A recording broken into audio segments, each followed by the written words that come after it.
Hi everyone, it's Jay here, and these are the manga releases for the second half of November.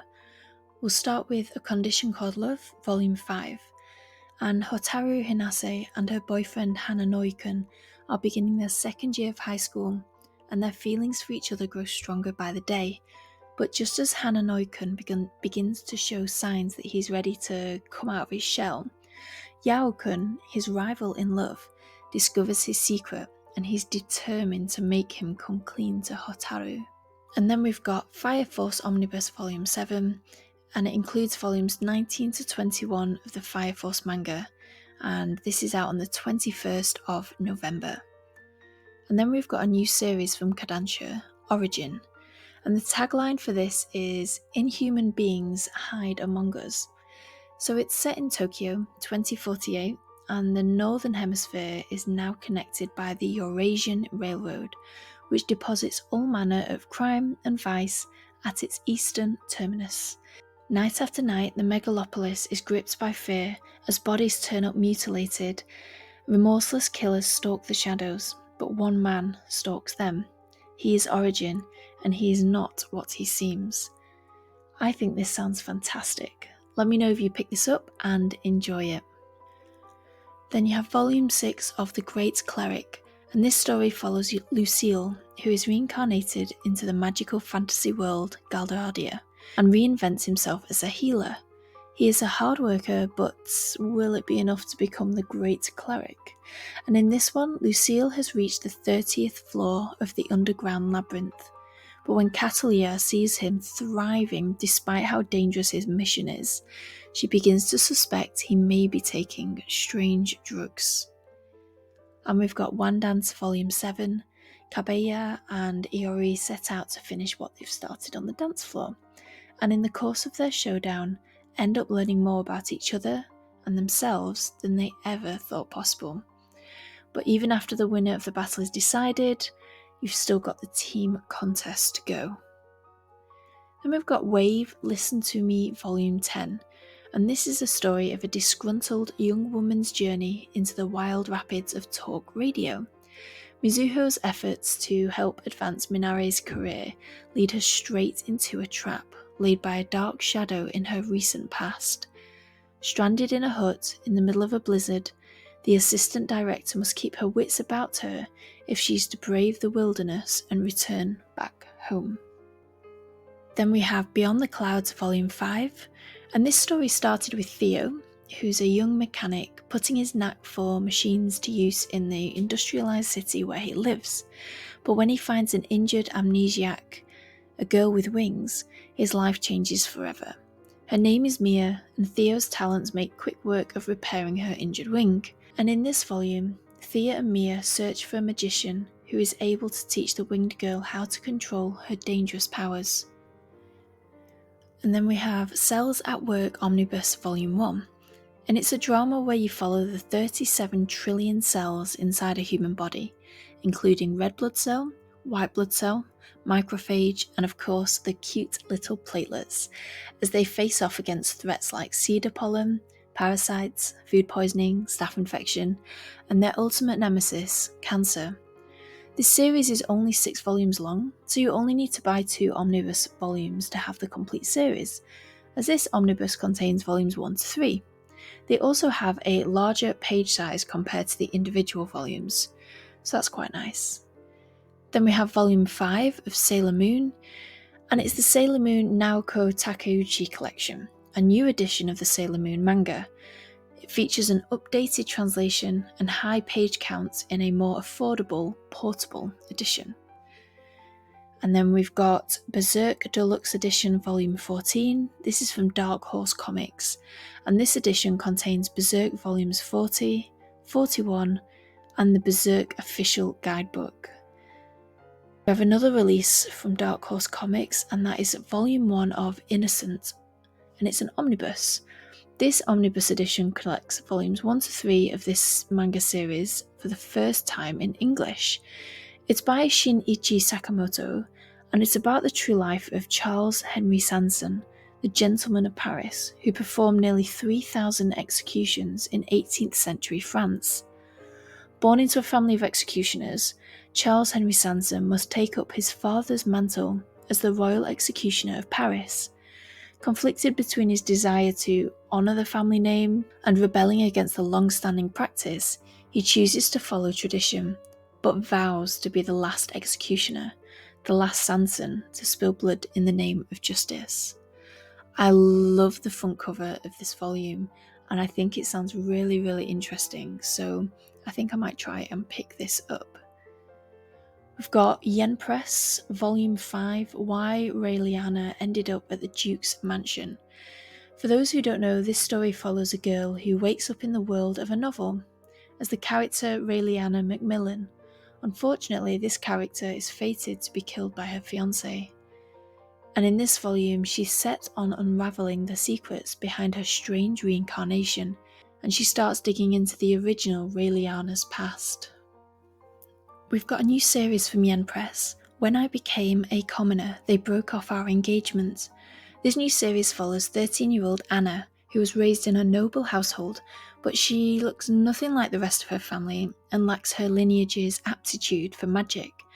And when Anna's family find out that she isn't related to them, they kick her out and end her long-standing engagement to Edmund, a young nobleman who has always treated her with disdain. With her sheltered, privileged days behind her, how will Anna learn to adapt to life as a commoner with her new family? I cannot wait to read this series. It sounds like it could be a lot of fun. And we've got Volume 5, Tsubaki Cho Lonely Planet. So Akatsuki Kibikino may be a celebrated novelist, but he still struggles to put his feelings into words.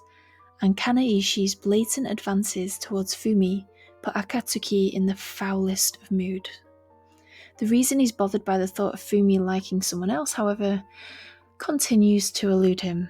So what is it going to take for him to realise? Got Volume 4 of The World After We Fall. In this one, Joan begins a tournament to find the strongest allies he can to lead an expedition into the abyss. We've got another new series, The Villainess Turns the Hourglass. The vile Aria Rossent is sentenced to execution for her cruel and vicious misdeeds against her angelic half-sister, Miel. Even Aria herself believes it's what she deserves, until Miel gleefully reveals that she was the true mastermind all along. The helpless Aria makes a final, fervent wish for a chance to redo everything, just as the blade swings down, and she snaps her attention at the dining room table as her 14-year-old self. Armed with knowledge of what's to come, Aria is ready to turn the tables on Miel. I really want to read this, so if you pick this up, please do let me know in the comments below what you thought of it. We've got Volume 2 of The Reformation of the World, as overseen by a realist Demon King. And Astaroth immediately sets himself apart from the rest of the Demon Kings with his new policies, like rejecting slavery and treating all his subjects as equals. He envisions a grand city where humans and demons alike can live together in peace, and so Astaroth begins to put his plans to expand his territory into motion. We've got Volume 2 of Sugar Apple Fairy Tale. Every autumn the royal family sponsors a candy crafting competition in the capital, and following in her late mother's footsteps, Anne's got her eyes on the prize. To that end, she sets off with her bodyguard and 2 companions in tow, but her plans go awry when the silver sugar she refined to present at the event suddenly goes missing. Then we have Volume 5 of Shadow House, and this is set in a mansion cloaked in secrecy where nobles and living dolls reside alongside each other. Kate and Emilico are in the children's building with their fellow shadows, but with shifting alliances, who can be trusted, who can be used, and who must they deceive? Their very survival at Shadow's house hangs in the balance. Then we've got One More Step, Come Stand By My Side, and this is a collection of 7 short stories, including Toryumon's Takeda's highly acclaimed My Wife Whom I Love Dearly.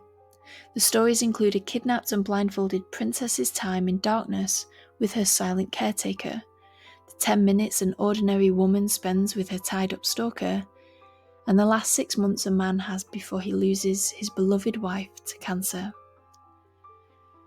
Then we've got volume 2 of Not So Wicked Stepmom. When a children's clothing designer is reborn as the evil queen, all Her Majesty Abigail Friedkin wants to do is dote on Princess Blanche and give her the happy childhood she deserves. To that end, Abigail is determined to strengthen the king's relationship with his only child, one awkward interaction at a time. This is definitely a series I want to start reading. Another new series, Lord Hades' Ruthless Marriage. Deep below the earth lies Lord Hades, the ruthless king of the underworld. Rolling over the realm of the dead, he swears to never fall in love. Except, well, he kinda just took an arrow to the face, courtesy of the primordial god of love, Eros. So, who will be the lucky person to claim Hades? Then we've got Kiss the Scars of the Girls, Volume 1. Set in a world where danger and uncertainty are common for a young vampire, Emile will be assigned a big sister on her 14th birthday, like all the girls at her school. Deep within a forest, her sister will teach her how to hunt and safely feed on humans, and they will learn to rely on each other for survival. Then we've got Volume 13, Goblin Slayer. A revelation hits Goblin Slayer hard in this one, and seeing his distress, Spearman and Heavy Warrior invite the stoic Slayer to bare his feelings one evening in the tavern, and that is going to be out on the 21st of November. We've got Volume 3, Call the Name of the Night. And anxious about taking a single step off the property, Mira is crestfallen to learn that her favourite author will be signing books nearby. So what can be done to make her dreams come true? Got Volume 23, Bungo Stray Dogs. In this one, the armed detective agency are pulling out every trick in the book to keep the decay of the angel's plan from bearing fruit. But faced with the hunting dog's overwhelming strength and steadfast loyalty, do they even stand a chance? Then we've got Bungo Stray Dogs 1, Volume 6. This series is about the peaceful, everyday lives of the cast, only now the armed detective agency and Port Mafia are mini-sized.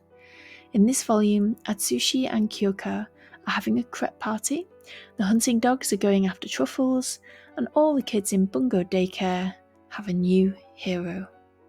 Then we've got Volume 3 of A Business Proposal, and mistakes are made in this volume by multiple characters, possibly quite serious ones, so pick up this volume to find out what's actually happened.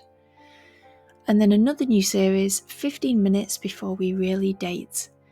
Growing up in the same apartment complex, Yuki and Natsuha have known each other forever. They've been friends for so long that everyone just assumes they're a couple.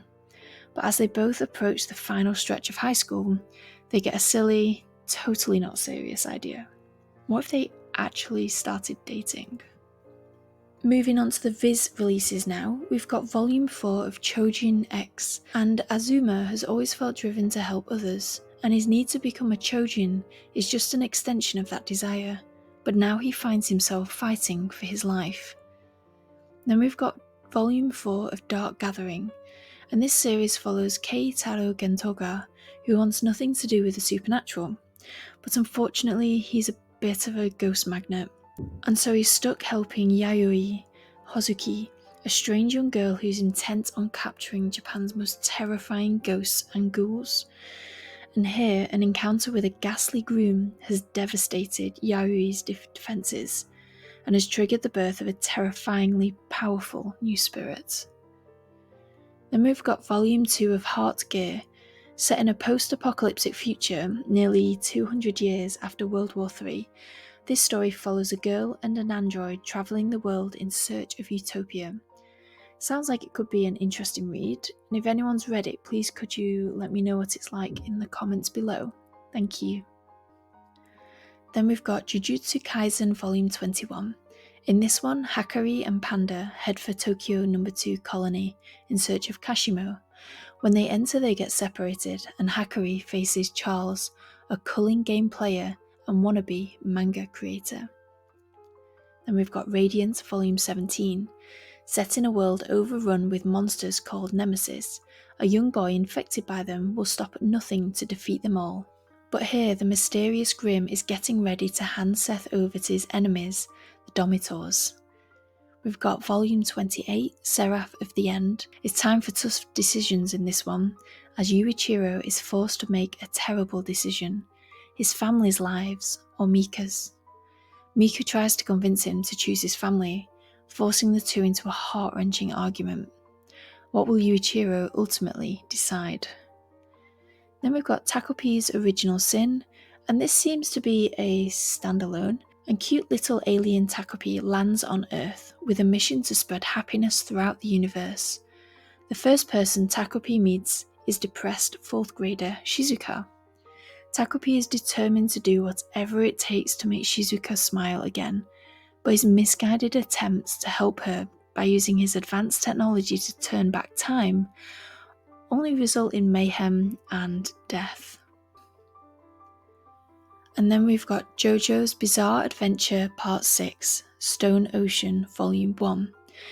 And this one shifts the action from Italy to America, as Jolene Kujo, daughter of Jotaro Kujo, is sentenced to 15 years in prison for murder she didn't commit. And that's out on the 28th of November. Then we've got Tekkon Kincrete Black and White 30th Anniversary Edition. In the sprawl of Treasure Town, two young boys, Black and White, rule the streets.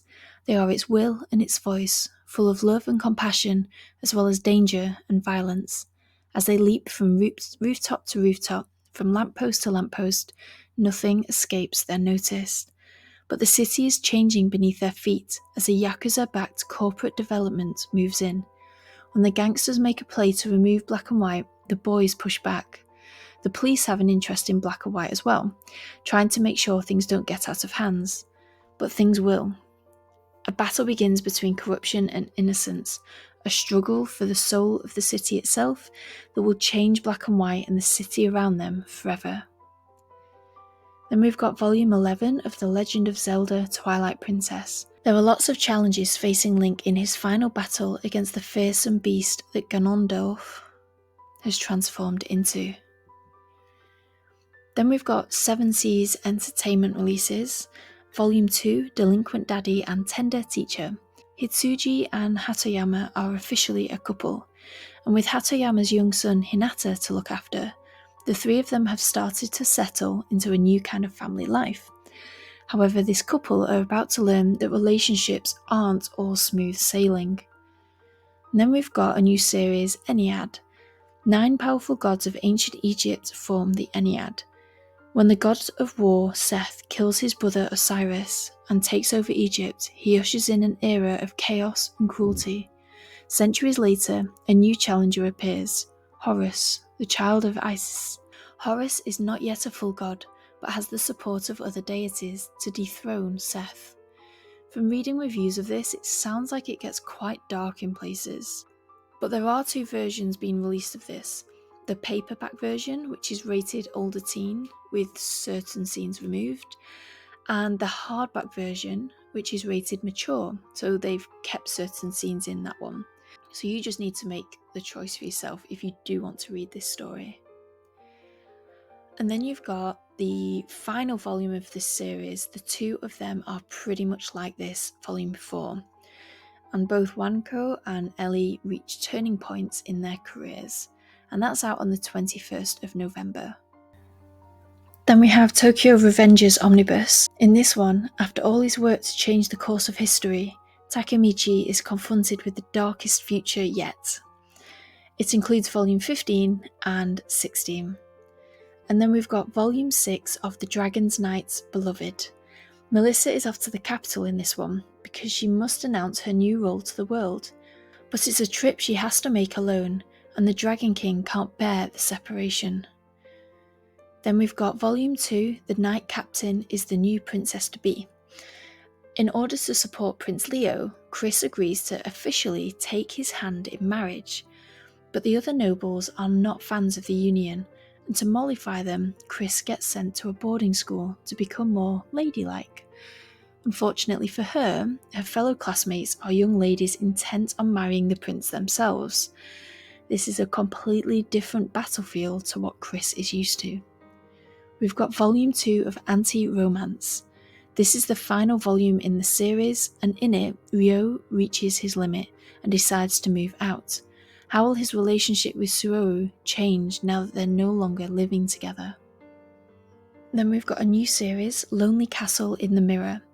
Kokoro is a junior high school student, but after years of bullying, she's become so anxious that she no longer actually goes to school.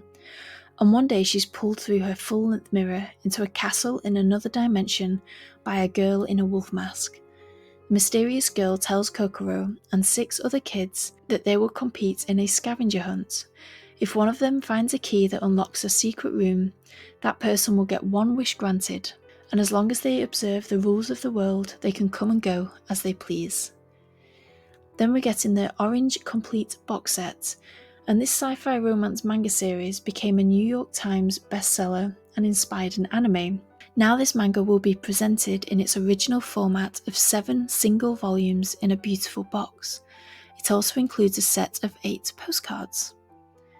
Then we've got volume 2 of A Stepmother's Martian.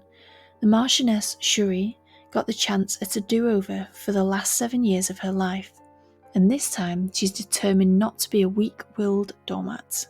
In this volume, she has to think about taking an active role in the parliament position inherited from her late husband. When she draws the attention of the crown prince, things get even more complicated and Shuri finds herself and her family in a precarious situation. Then we've got Anyhow the Rabbit is Infatuated with the Puppy, which is a sweet, mature-rated BL romance between an introverted salaryman and the young man he meets in an MMO game.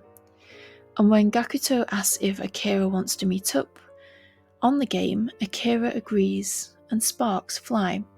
Neither has much experience when it comes to romance, but they are eager to figure it out together.